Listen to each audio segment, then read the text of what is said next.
everybody, welcome to WTF Hammer Underworlds. So moving on to the third Season 4 Warband review, we're going to be looking at Khagra's Ravagers, who are basically hoping to achieve the dark favor of the Dark Gods through the desecration of every chamber of Beastgrave. In this review, I'll be looking at this Warband's fighter cards, their faction-specific cards, that being their objective and power cards. Then we'll be rating them on the scale of S to D and compare them to all the other Warbands that I had rated thus far. So we'll just start by taking a look, as usual, at this Warband's fighter cards. So the third 4-unit Warband in a row coming out of Dire Chasm, so pretty cool.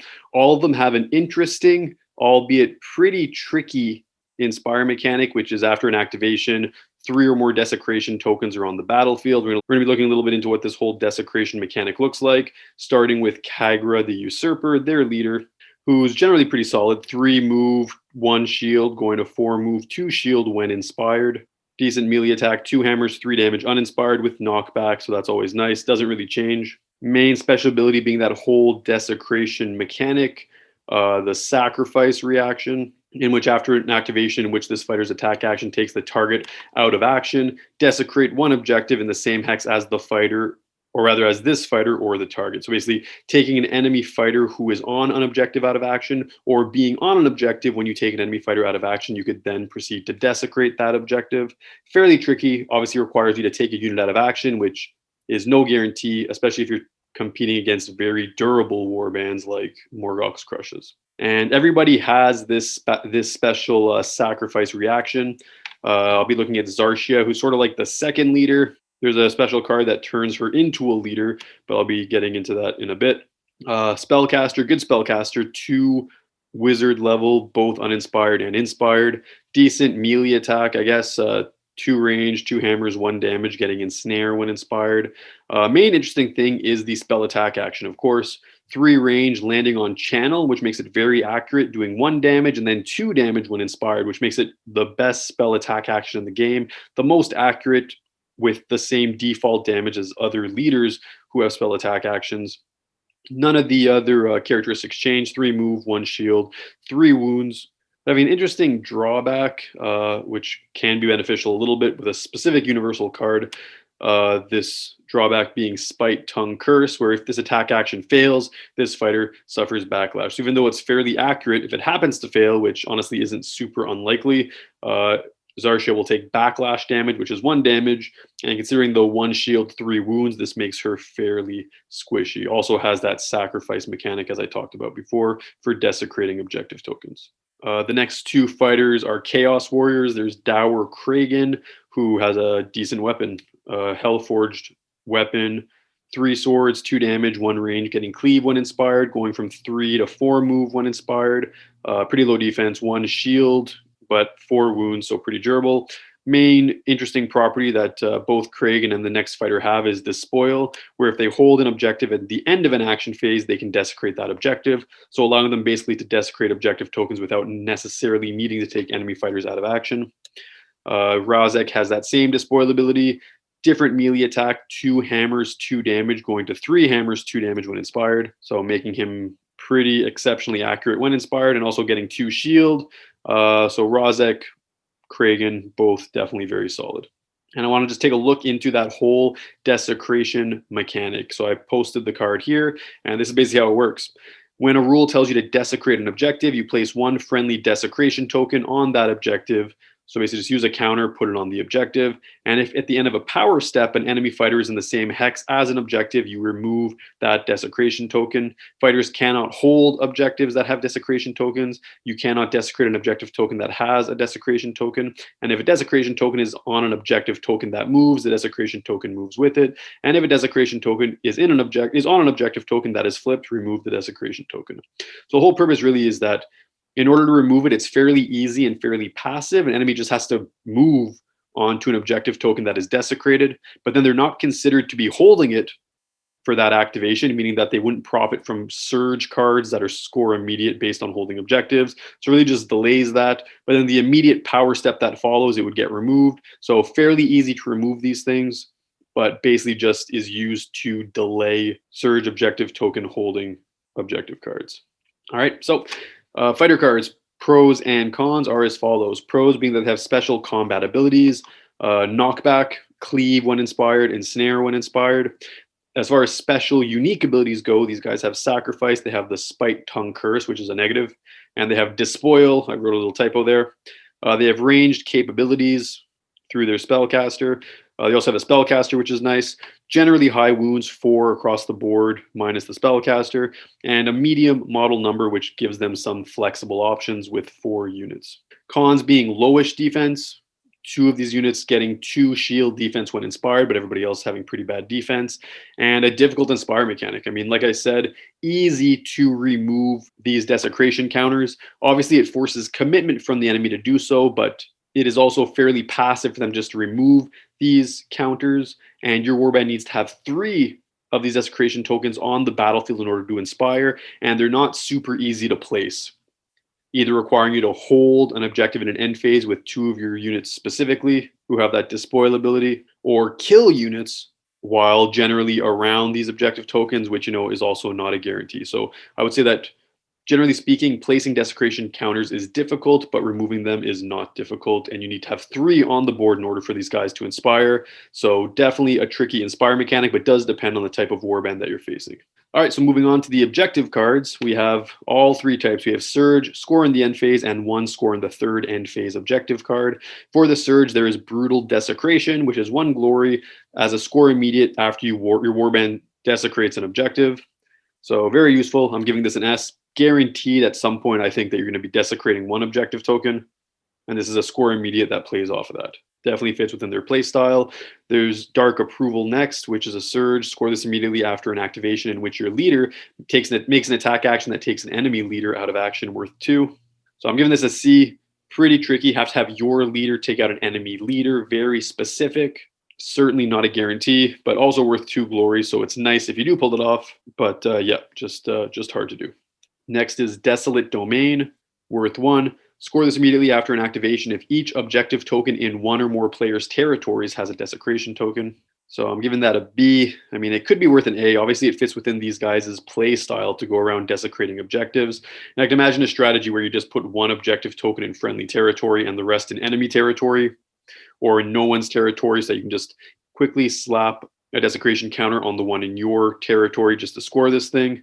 But I mean, it is a 2-player game. If enemies decide to just put a bunch of objective tokens into your territory, it just becomes tricky to pull this thing off. So I don't see this as a guaranteed score. I see it as being pretty difficult to achieve. Next is Malevolent Exploits. Surge, score this immediately after playing your 3rd or subsequent power card in a single power step. I'm giving this an A because pretty easy to achieve. The only reason I'm not giving it an S is that it really forces your power step. You might have a situation where you really want to play a power card in a certain situation, but in order to score this card, it's better to save it until you can just use 3 during 1 power step. So because it kind of forces your hand a bit and could lead to unfavorable end results, I'm only giving this an A, even though A is very good. It actually could even be worth a B. So this one is slightly problematic, but it is easy to score. Just has potential drawbacks associated with it. And next, there's Power of Chaos. Score this immediately after a friendly fighter's spell that deals damage that takes an enemy fighter out of action. So take something out of action with a spell that does damage. Worth 1. I'm giving it a B. Could be worth an A. This particular spellcaster is a little bit squishy. I don't know. It's a little bit tough for me to assess. So let's move on to the score in the end phase cards, starting with Fierce Conquerors, which is a duel. Score this on an end phase if 3 or more friendly fighters are in enemy territory, and there are 2 or more desecration tokens on the battlefield, worth 2. I'm giving this a C. I mean, I see this as being pretty hard to score.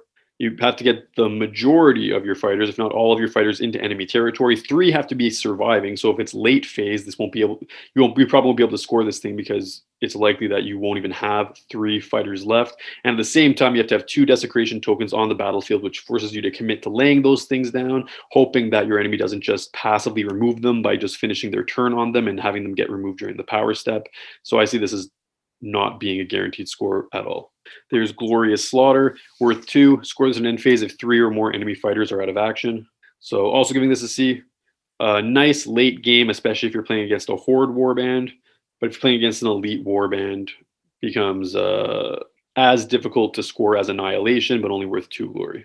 There's Hurricane of Violence, worth 2, scores in an end phase if friendly fighters' attack actions took 2 or more enemy fighters in enemy territory out of action in the preceding action phase. So super specific. I'm giving that a C. Killing 2 enemies in their territory with attack actions is not a guarantee at all. On the Dark Road, worth 1, it's a hybrid. Scores an end phase if 1 or more surviving friendly fighters each have 3 or more upgrades, or each surviving friendly fighter has 1 or more upgrades. So pretty nice, pretty flexible. I'm giving it a B. Could be worth an A. Probably worth an A. A B is maybe a little bit too conservative. So I am unofficially changing this ranking to an A. Easy score, not so much early game, mid game to end game. Only worth 1 though, which is an exceptional. Next is Ravagers All. Scoreless at an end phase if each surviving friendly fighter is inspired, worth 1. Giving this a B as well. Like I said, it really depends on the type of warband that you're facing. There probably will be many games that you play with these guys that they just don't inspire. It really depends on who you're facing, how much they want to dedicate sources to prevent you from inspiring, or to just hold objectives because that's their own goal. Like I said, getting 3 desecration tokens is not a gimme. And finally, there's Raised Realm. Scoreless at an end phase if there are 2 or more desecration tokens on the battlefield, worth 1. Pretty realistic to achieve. I'm giving it a B only because it's worth 1. If it was worth 2, I'd be giving this thing an S. And let's just move on to the final score in the third end phase card, which is Absolute Desecration, in which a third end phase, there are 4 or more desecration tokens on the battlefield, worth 4, worth tons of glory. The only reason I'm giving it a D is that it's score in the third end phase. I could actually imagine a situation where you've managed to pull off getting 4 desecration tokens through very thorough commitment to doing so. But the fact this is restricted specifically to the third end phase just makes it that much harder to achieve. And that does it for my analysis of these objective cards, which typically promote desecrating objectives, taking enemy fighters out of action in various ways, equipping upgrades, playing power cards, and entering enemy territory. So moving on to the power cards, we're going to start with the ploys, then the spells. First ploy is Eternal Vendetta. You can reroll 1 attack dice in the attack roll of the first attack action made by a friendly fighter in the next activation. So I'll just give this a B. Helps improve accuracy. I find the +1 dice card better, but this one is still good. Next is Eye of the Gods, restricted to a leader. Play this only if 1 or more enemy leaders are out of action. So pretty circumstantial there. But you pick one, you get +1 dice or +1 damage or cleave or ensnare. So lots of versatility there. And it applies to their range 1 and range 2 attack actions until the end of the game, basically, or until that leader is taken out of action. So if you manage to kill a leader, this becomes just a very solid boost that applies for the whole game. It's nice, but it is circumstantial. So I'm going to give it a B. Next, there's Flames of Spite. As a reaction, play this during a friendly fighter's attack action. After the determined success step, if the attack action resulted in a critical hit, +1 damage to the attack action until it has been resolved. So an extra damage that you can decide to use, that you can decide to apply after the fact, in which a crit is rolled. So I'm going to give this an A. Obviously, you can't guarantee that you're going to be applying that +1 damage to the attack that you need. But if you do land a crit, this thing just gives +1 damage outright. Next is Power Reclaimed for Zarshia. Play this if your leader is out of action. So Khagra. The friendly Zarshia is a leader, has +1 wounds and +1 wizard levels, going up to 4 wounds and 3 wizard level, and that lasts until this fighter is taken out of action. So super powerful boost to Zarshia if she remains and Khagra is out of action. I'm giving this an A. I think it's worth including and just trying to protect this fighter until Khagra gets taken out. Next is Ravaging Advance. Push each friendly fighter that is not in enemy territory up to 1 hex towards enemy territory. So, I mean, good push card. If you've already advanced all your guys into enemy territory, it becomes useless though, which is a bummer.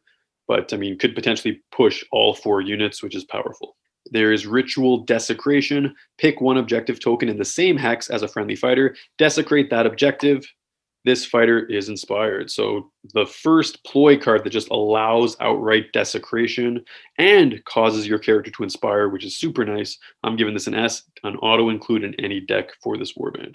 And finally, there's Spurred On. As a reaction, play this after a friendly leader's move action. Choose another friendly fighter. That fighter makes a move action. So a nice free move to anyone who isn't your leader on the condition that your leader has moved. I'm going to give this an A. It's always good to get the extra movement, especially for warbands that aren't super fast like this one. And this is actually the final card, not the other one. So rack the land, pick an objective token in an empty hex within 1 hex of 1 or more friendly fighters, and desecrate that objective. So another auto desecrate. I'm giving this an S. Very much needed desecration cards, considering, like I said, desecrating objectives is not easy, is not a guarantee, but removing desecration tokens is certainly easy.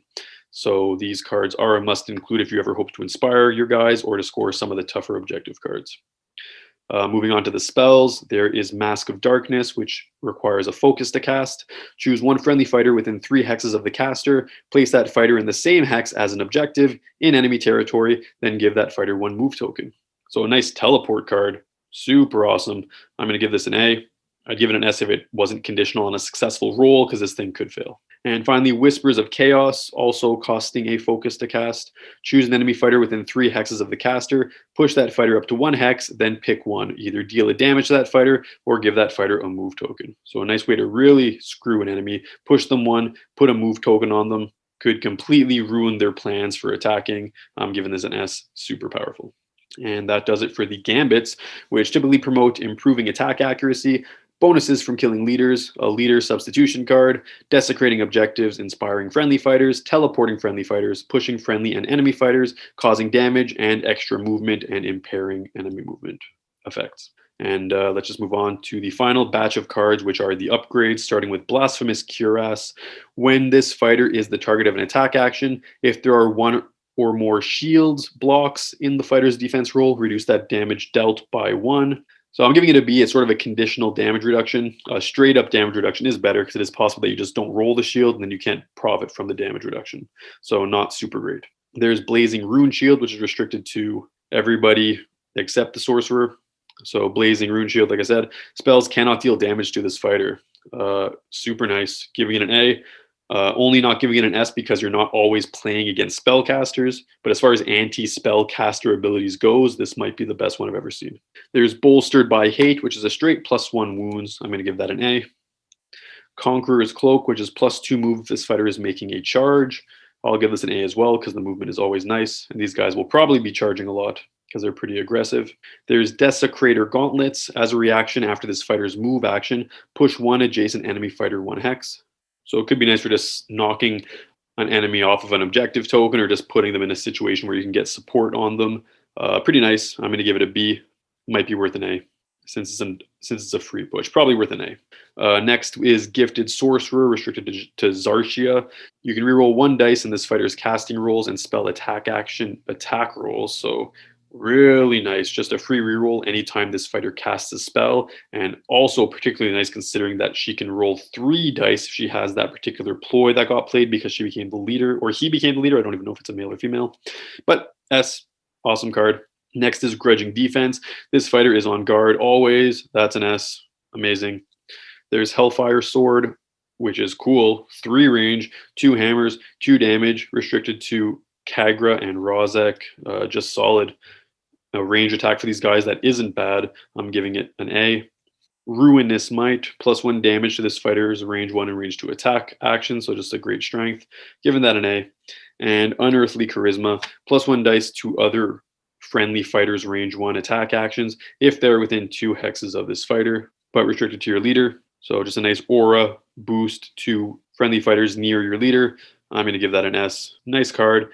Looking overall at these upgrade cards, I would say that they promote resistance to spells, improving defense, increasing wounds, increasing damage, improving movement, pushing enemy fighters, improving accuracy, and upgrading weapons in an exceptional way because that ranged attack is very nice. And this is my overall review. You can probably take one objective and 1 gambit and move them up a rank, but generally speaking, though, these guys do not have very good objectives cards. I mean, that's the real shortcoming.